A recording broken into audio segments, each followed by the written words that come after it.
আসসালামু আলাইকুম। আজকে আমাদের গন্তব্য শহীদ AHM কামরুজ্জামান কেন্দ্রীয় উদ্যান ও চিড়িয়াখানায়। আমরা চিড়িয়াখানাতে এসে প্রবেশ করলাম টিকিট কাটার পর। শহীদ AHM কামরুজ্জামান কেন্দ্রীয় উদ্যান রাজশাহী মহানগরীর অন্যতম বিনোদন কেন্দ্র। এটি রাজশাহী শহরের অন্যতম শিশু পার্ক হিসেবেও ব্যবহৃত হয়। ব্রিটিশ আমলে ইংরেজরা আমাদের দেশে ঘোড়দৌড় বা রেস খেলার প্রচলন করে। রেসের নেশায় দূর দূরান্ত থেকে মানুষ ছুটে আসতেন। এই উদ্যানটি ছিল রেস খেলার অন্যতম স্থান। এটা ঘোড়দৌড় বা রেস কোর্স ছিল। পরে এটিকে রাজশাহী কেন্দ্রীয় উদ্যান ও চিড়িয়াখানায় রূপান্তর করা হয়। শহরবাসীর বিনোদনের আদর্শ প্রতিষ্ঠান হিসেবে এই ময়দানকে গড়ে তোলার জন্য তৎকালীন মন্ত্রী শহীদ AHM কামরুজ্জামান ও জেলা প্রশাসক আব্দুর রব এখানে উদ্যান নির্মাণে গুরুত্বপূর্ণ অবদান রাখেন। 1972 সালে এর কার্যক্রম শুরু হয়। প্রায় 33 একর ভূমিতে নির্মিত উদ্যানটিকে জেলা পরিষদের নিকট থেকে 1996 সালের 26শে নভেম্বর রাজশাহী সিটি কর্পোরেশন গ্রহণ করে। তৎকালীন স্থানীয় সরকার, পল্লী উন্নয়ন ও সমবায় মন্ত্রী জিল্লুর রহমান, মেয়র মোহাম্মদ মিজানুর রহমান মিনুর নিকট আনুষ্ঠানিকভাবে এটি হস্তান্তর করেন।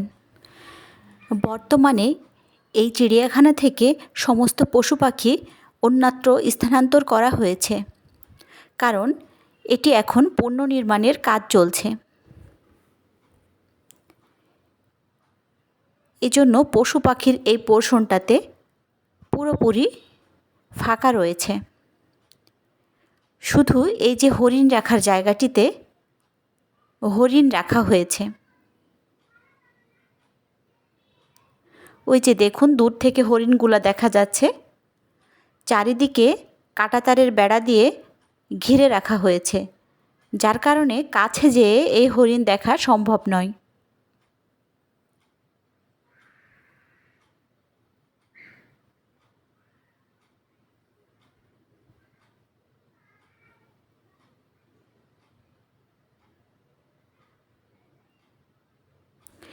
আমি অনেক দিন পর এখানে এসেছি, তবে এখানে আসার পর আমি গাছপালার প্রচুর অভাব বোধ করেছি। আগে আমি যখনই এখানে এসেছি তখন প্রচুর গাছ ছিল, যার জন্য জায়গাটা অনেক ছায়া হয়েছিল। এখন এখানে দৃষ্টিনন্দন অনেক কিছুই তৈরি হয়েছে, তবে চারিদিকে ছায়ার অত্যন্ত অভাব। এই যে দেখুন, কত সুন্দর মাছগুলি দেখা যাচ্ছে।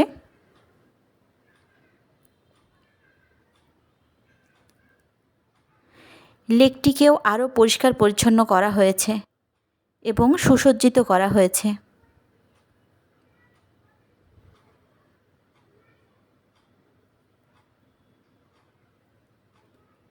চারিদিকে সুন্দর সুন্দর সব স্থাপত্য তৈরি করা হয়েছে। বাচ্চাদের জন্যও অনেক সুন্দর আধুনিক রাইডসের ব্যবস্থা করা হয়েছে।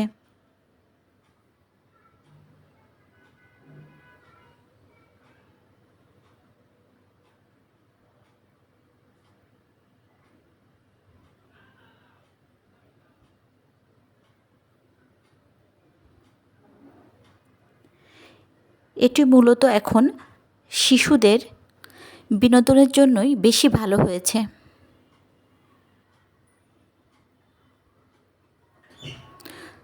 তবে চারিদিকের দৃশ্য বেশ দৃষ্টিনন্দন হয়েছে। এই উদ্যানে মূলত মূল্যবান গাছের চারা রোপণ, ফুল গাছের কোয়ারি ও কুঞ্জ তৈরি, লেক ও পুকুর খনন, কৃত্রিম পাহাড় তৈরি, অর্থাৎ সামগ্রিক কাজ শুরু হয় 1974-75 ও 1975-76 সালে। তৎকালীন জেলা প্রশাসক শফিউর রহমান ও নজরুল ইসলামের সময়ে কিছু দুষ্প্রাপ্য বৃক্ষরোপণ ও উন্নয়নের প্রচেষ্টা চালানো হয়। তখন বাগানে 2টি বানর ছিল। 1975 সালের শেষ ভাগে আব্দুর রহিম খানের প্রচেষ্টায় পটুয়াখালীর জেলা প্রশাসক আব্দুস সাত্তারের নিকট থেকে একজোড়া হরিণ এনে রাখা হয়েছিল। তবে তখন চিড়িয়াখানায় স্থাপনের চিন্তাভাবনা ছিল না। হরিণ দুটির বংশবিস্তার হয়ে 18টিতে দাঁড়ালে রক্ষণাবেক্ষণের অসুবিধার সৃষ্টি হয়, যার কারণে 12টি হরিণ ঢাকা চিড়িয়াখানায় দান করা হয়। সে সময় সুষ্ঠু পরিচর্যার অভাবে বাগানের মূল্যবান বৃক্ষের যথেষ্ট ক্ষতি হয়েছিল। 1983 সালে রাজশাহী জেলা প্রশাসক আব্দুস সালাম একটি বড় ড্রামে একজোড়া ঘড়িয়ালের বাচ্চা ছেড়ে দিয়ে চিড়িয়াখানার পত্তন করেন। 1985 সালে জেলা প্রশাসক ও পরে বিভাগীয় কমিশনার সাইদুর রহমান ও জেলা পরিষদের প্রকৌশলী আব্দুর রহিমের প্রচেষ্টায় একটি পূর্ণাঙ্গ চিড়িয়াখানায় উন্নীত হয়। 1986 সালের জুন পর্যন্ত কেন্দ্রীয় উদ্যান ও চিড়িয়াখানা উন্নয়নে ব্যয় হয় 34,81,492 টাকা। 1986 সালের 3 জুন বিএডিসির তৎকালীন chairman colonel of answer Ali উদ্যান ও চিড়িয়াখানা পরিদর্শন করে একটি গভীর নলকূপ স্থাপনের ব্যবস্থা করেন। এর আগে এখানে পানি সরবরাহের ব্যবস্থা ছিল না, ফলে উদ্যান, পশু পাখি ও মাছ সংরক্ষণ বিঘ্নিত হতো। এই যে দেখুন, এখানে পেঁয়াজ, মরিচ, মাছ সব কিছু আছে, শুধু রান্না করতে হবে।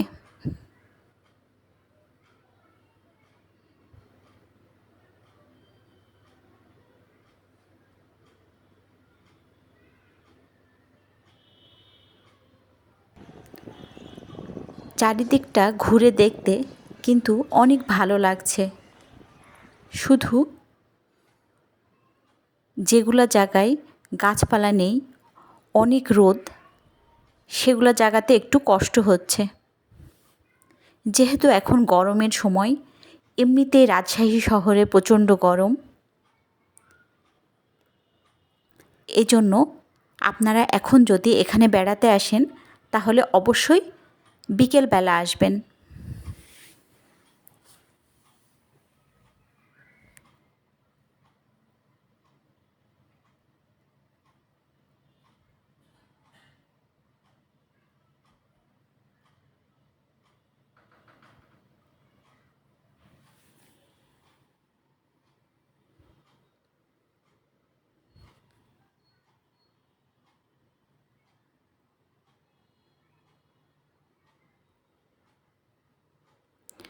চারিদিকে অনেক সুন্দর সুন্দর ফুলের গাছ লাগানো হয়েছে, সেগুলোতে আবার অনেক সুন্দর সুন্দর ফুলও ফুটে আছে। দেশি বিদেশি বিভিন্ন ফুলের সমাহার, সাথে কিছু কৃত্রিম ফুলও তৈরি করে রাখা হয়েছে।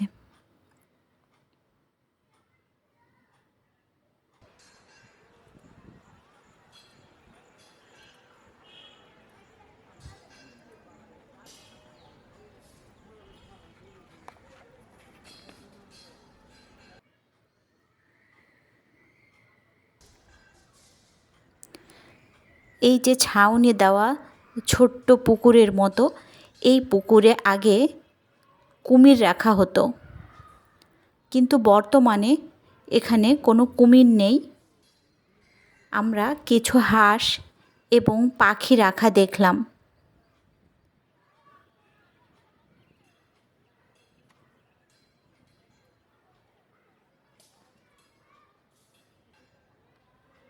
এই যে দেখুন,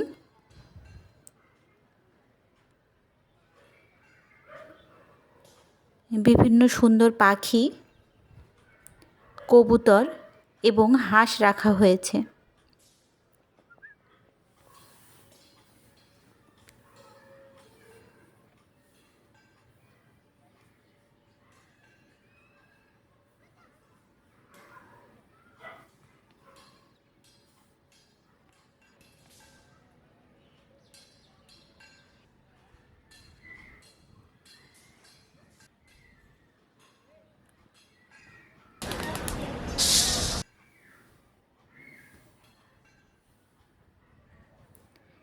এই যে একটি সুন্দর সাদা রাজহাঁস।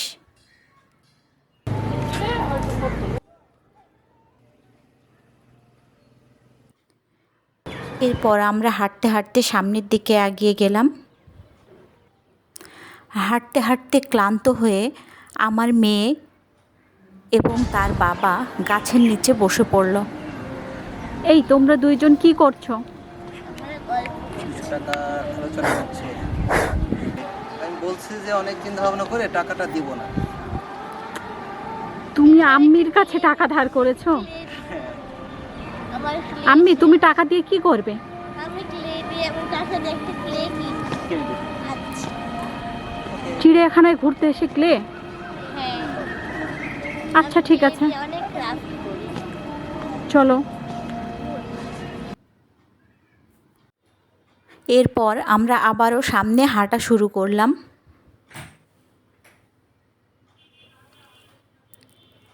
এখানে একটি নতুন রিসোর্টও তৈরি করেছে। এটির নাম অরণ্য। বেশ পরিষ্কার পরিচ্ছন্ন, ছিমছাম। এটি বাচ্চাদের খেলার জোন। একদিকে চলছে ট্রেন,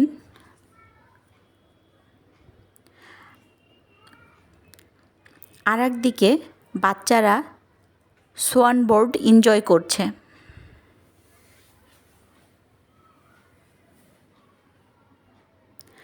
আমরাও দাঁড়িয়ে থেকে কিছুক্ষণ সোয়ান বোর্ড এনজয় করলাম। আমি আসলে আমার মেয়েকে বললাম যে ও উঠতে চায় কি না, কিন্তু ও বলছে যে না, ওর মাথা ঘুরবে। আর আমারও সোয়ান বোর্ডে উঠলে মাথা ঘোরে, তাই আমরা এটিতে আর উঠলাম না।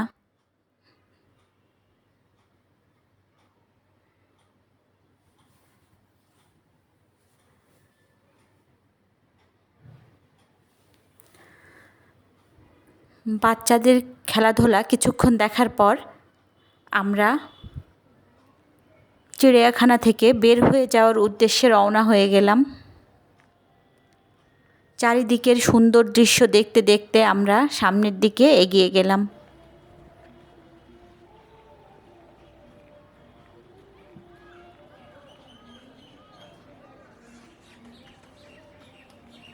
অবশেষে আমরা উদ্যানের বাহিরে বের হয়ে আসলাম।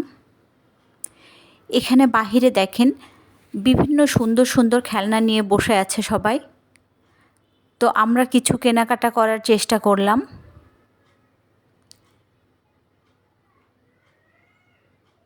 এখান থেকে আমার দুইটি পুতুল খুবই পছন্দ হলো, তো আমি সেই দুটি কিনে নিয়ে বাসার উদ্দেশ্যে রওনা দিব। আপনারা সবাই ভালো থাকবেন, সুস্থ থাকবেন। আমার ভিডিওটি ভালো লাগলে চ্যানেলটি সাবস্ক্রাইব করবেন। আল্লাহ হাফেজ।